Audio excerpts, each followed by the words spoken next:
नमस्कार। आज हम एक बहुत ही दिलचस्प विषय पर बात करने वाले हैं। शब्द, हमारा अवचेतन मन और हमारी हकीकत, इनके बीच का क्या कनेक्शन है? हाँ, और हमारे पास एक YouTube स्रोत भी है जो डॉक्टर जो डिस्पेंजा के काम पर आधारित है। ये बताता है कि कैसे शब्दों में बदलाव लाने की ताकत हो सकती है। बिल्कुल। स्रोत में एक व्यक्ति का जिक्र है जो काफी कोशिशों के बाद भी फंसा हुआ महसूस कर रहा था। तो सवाल ये उठता है कि क्या सच में कुछ आसान से शब्द अगर उन्हें पूरी भावना से मतलब दिल से दोहराए जाएं तो जिंदगी बदल सकते हैं? स्रोत तो यही दावा करता है। हाँ, तो आज हम इसी की गहराई में उतरेंगे। देखेंगे कि हमारी अंदरूनी बातचीत, खासकर वो जो अवचेतन में चलती है, वो हमारे अनुभवों को कैसे बनाती है और क्या कुछ खास वाकई इसमें चाबी का काम कर सकते हैं। तो स्रोत शुरू होता है इसी आइडिया से कि हमारी जो बाहरी दुनिया है वो कहीं ना कहीं हमारे अंदर क्या चल रहा है उसी का आईना है। सही कहा। और शुरुआत में ये सोचना भी मतलब अजीब लग सकता है कि भाई सिर्फ 3 शब्द और जिंदगी बदल जाएगी। हाँ, अविश्वसनीय सा लगता है। स्रोत में उस व्यक्ति का जिक्र है जो हर बात के लिए बाहरी दुनिया को दोष दे रहा था, मौके पहचान नहीं पा रहा था। और यहीं पर अवचेतन मन का रोल बहुत बड़ा हो जाता है। स्रोत समझाता है कि ये बचपन से प्रोग्राम्ड होता है। वो सारी बातें जो हमने सुनी हैं, जैसे ये तुम्हारे बस का नहीं है या पैसा कमाना तो बहुत मुश्किल काम है, इस तरह की चीजें। अच्छा। और कमाल की बात ये है कि हमारे रोज के लगभग सोचे 90% काम, हमारे फैसले, हमारी आदतें, वो सब यही अवचेतन मन चला रहा होता है, ऑटो पायलट पे। 90%? बाप रे।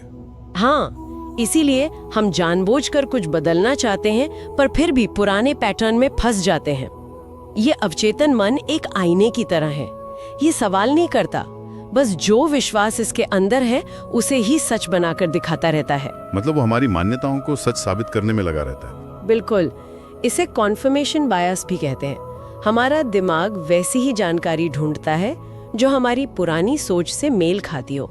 अच्छा, तो इसी से जुड़ा स्रोत एक खास वाक्यांश पर बहुत जोर देता है, मैं भाग्यशाली हूँ। हाँ, आई एम लकी। सुनने में कितना सीधा, कितना सरल लगता है ना।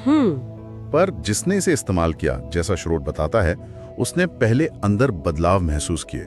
जैसे तनाव कम हो गया, दिमाग शांत रहने लगा, विचारों में स्पष्टता आई। अंदरूनी बदलाव पहले। हाँ, और फिर बाहरी दुनिया में भी असर दिखने लगा।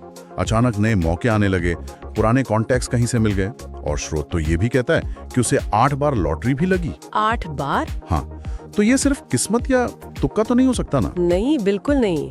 यहीं पर ऊर्जा और अलाइनमेंट मतलब संरेखण का सिद्धांत आता है।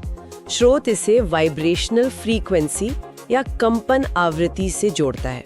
Vibrational frequency? हाँ, मतलब हर शब्द, हर भावना की अपनी एक ऊर्जा होती है, एक वाइब्रेशन। जब आप मैं भाग्यशाली हूँ सिर्फ बोलते नहीं बल्कि उसे सच में महसूस करते हैं, दिल से मानते हैं। महसूस करना जरूरी है। बहुत जरूरी, वही असली बात है। तो आप अपनी ऊर्जा की फ्रीक्वेंसी बदल रहे हैं। आप खुद को भाग्यशाली होने की फ्रीक्वेंसी पर ले आ रहे हैं, सिर्फ रटना नहीं है। और स्रोत ये भी बताता है कि जब आप इसे सच्चाई से महसूस करते हैं तो दिमाग का जो रिवॉर्ड सर्किट है वो एक्टिवेट होता है, डोपामीन रिलीज होता है। अच्छा, वो खुशी वाला हार्मोन। हाँ, और इससे वो नया पॉजिटिव सोचने वाला न्यूरल पाथवे, वो रास्ता दिमाग में और मजबूत होता जाता है, आदत बन जाती है। ये विश्वास की ताकत तो वाकई कमाल की है। स्रोत में जॉर्ज डैंजिजिक की कहानी भी है, बड़ी दिलचस्प है। हाँ, मैंने भी पढ़ी है। वो एक स्टूडेंट थे, क्लास में देर से पहुंचे और बोर्ड पर 2 सवाल लिखे थे। उन्होंने सोचा ये होमवर्क है और नोट कर लिया।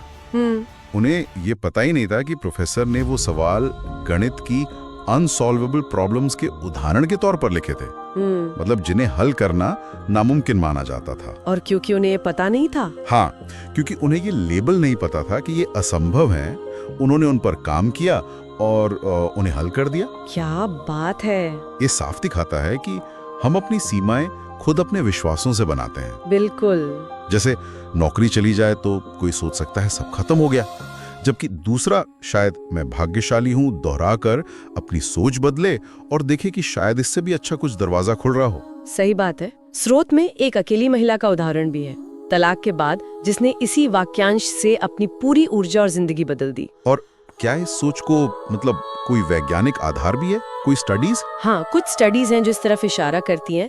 जैसे स्टैनफोर्ड यूनिवर्सिटी की एक स्टडी बताती है, सोचिए हमारे दिमाग में दिन में करीब 60,000 विचार आते हैं। 60,000? और एक हार्वर्ड बिजनेस स्कूल की स्टडी है जो कहती है कि जो लोग अपने लक्ष्य तय करते हैं और उन्हें जोर से दोहराते हैं, उनके सफल होने की संभावना 36% ज्यादा होती है। 36%? ये तो काफी है। बिल्कुल। और फिर प्लेसीबो और नोसीबो इफेक्ट तो है ही। हाँ, प्लेसीबो मतलब नकली दवा का भी असर होना अगर विश्वास हो तो। एग्जैक्टली। और नोसीबो इसका उल्टा, अगर आप मानते हैं कि कोई चीज नुकसान करेगी तो वो सच में कर सकती है, भले ही उसमें वो ताकत ना हो। ये दोनों दिखाते हैं कि विश्वास कितना पावरफुल है। ये सीधे हमारी बॉडी और हमारी रियलिटी पर असर डालता है। स्रोत में मसारू इमोटो के पानी के क्रिस्टल वाले प्रयोग का भी जिक्र है, जहां पॉजिटिव शब्दों के पास रखे पानी ने सुंदर क्रिस्टल बनाए और नेगेटिव शब्दों वाले ने नहीं। अब इसकी साइंटिफिक वैलिडिटी पर सवाल है, ये बात सच है। हाँ, वो थोड़ा कंट्रोवर्शियल रहा है। हाँ, पर ये शब्दों के वाइब्रेशन के असर का एक दिलचस्प आइडिया तो देता ही है।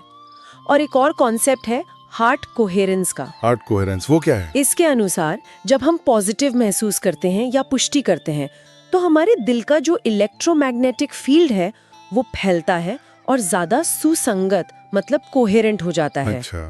तो दिल की ऊर्जा भी बदलती है। हाँ, ऐसा माना जाता है। तो कुल मिलाकर अगर हम सब बातों को समेटें तो सार यही निकलता है कि अपने अंदर की कहानी बदलना, अपनी अंदरूनी बातचीत बदलना, खासकर मैं भाग्यशाली हूँ जैसे पावरफुल वाक्यों को से बोलना नहीं, बिल्कुल, बल्कि गहराई से महसूस करके दोहराना। हाँ, उसे जीना। हाँ, वो हमारे अंदर की वाइब्रेशन, हमारी ऊर्जा को बदल सकता है। और जब अंदर की ऊर्जा बदलती है तो फिर बाहरी दुनिया हमारी हकीकत भी बदलने लगती है। बिल्कुल, ये ऐसा है जैसे आप बदलाव को बाहर देखने से पहले उसे अंदर महसूस कर लेते हैं या वो बन जाते हैं। सही कहा, बी डू हैव वाला कॉन्सेप्ट शायद पहले हो जाओ फिर करो फिर मिलेगा। हाँ, कुछ वैसा ही। तो यहाँ हम अपने सुनने वालों के लिए एक सवाल छोड़ सकते हैं जिस पर वो सोचें। जरूर। अगर हमारी अवचेतन प्रोग्रामिंग, जो हमारे पुराने अनुभवों, सुनी सुनाई बातों पर आधारित है, वो हमारी जिंदगी का इतना बड़ा हिस्सा तय करती है, तो आज आप सचेत होकर, सोच समझकर अपनी कौन सी एक ऐसी मूल मान्यता, एक कोर बिलीफ बदलना चाहेंगे जिससे आपके आने वाले कल में, आपके भविष्य के अनुभवों में सबसे बड़ा और शायद ऐसा जिसकी आपने उम्मीद भी ना की हो, वैसा पॉजिटिव बदलाव आ सके।